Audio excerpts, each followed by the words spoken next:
Bu Шалтыр ойыны. Так Муставы һәм Татар радиосы егетләре кызлары 1 апрель уңайнан шаяртып алырга булдылар. Аларның берсе икенчесенә кемгә шалтыратып, ничек шаяртасын аңлата. Экранга сөйләшкән вакытта кулланырга тиеш сүзләр чыга. Гаяз Гайсин шалтырата. Гаяз, син хәзер шалтыратачаксың Раул абыйга, Раул абый безнең Татар радиосының техник директоры.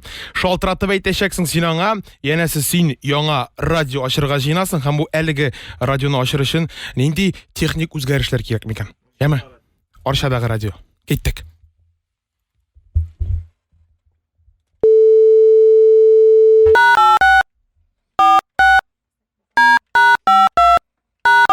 Да. Раул абый, сәлам, хәерле көннәр. Ничек хәлләр? Да так, не очень. Кто это? Гаяз Баршей сине. Моннан эфирдан шалтыратам, не обращай внимания, яме? Не узнал тебя, ага. Ну, ярар, байып китермен. Этот, әллә ни сорау түгел, мен сиңа бер типик сорау бирәсе килгән, знаешь, в чем дело?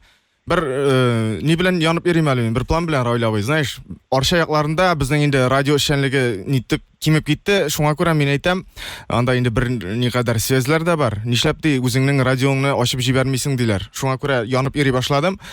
Мин әйтәм инде син монда белгән кеше, мәсәлән, инде серверлар ычканда да син һәрвакыт безгә ярдәмгә киләсең, үзеңнең сүзләрен әйтәсең. Синнән сорарга булдым мин беренче әйберне, беренче тәкъдимне, мәсәлән. Может, анда үзеңнең тәҗрибәңнән чыгып анда әйтерсең миңа сүзләр. Ну, чтоб теге мин аңгыра нәрсә дип әйтим, грубо говоря, күбәләк шикелле тегендә монда чыгып йөрмәс өчен. Я понял. Ты что хочешь вещать сам вообще? Анда просто, знаешь, безнең уже частота буш дип әйтәләр. Ачырга була радиостанция. Для начала миннән нәрсә таләп ителә, мәсәлән. Чтоб теге ул буш планета булып калмасын инде, аны сразу тыңлаучылар килсен аны. Я поэтому спрашиваю, ты на сколько километров там, что там хочешь вещать, далеко ли, близко ли? Вещание әлегә безнең радиос вещание 200 километр дип торабыз. Этого не может быть. Ну, миндә шулай дигән, миңа сразу әйтәләр, кычкырмалы диләр, аңлаталар, сиңа пока диләр 200 километр и все.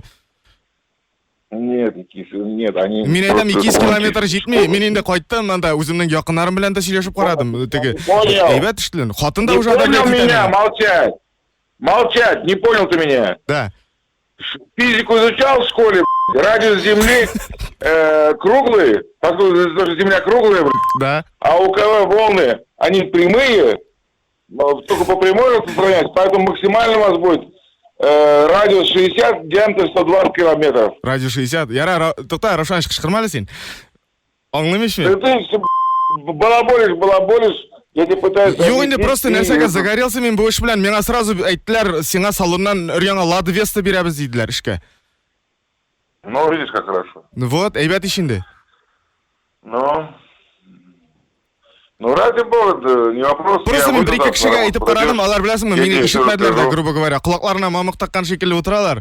Шуңа күрә мин сиңа сразу шалтыратырга булдым. Мин әйтәм... Ладно, завтра поговорим, ладно? Я выйду на работу. Ладно, мен кайын суына барып кайтам. Иртәгә шалтыратам. Давай, договорились. Давай.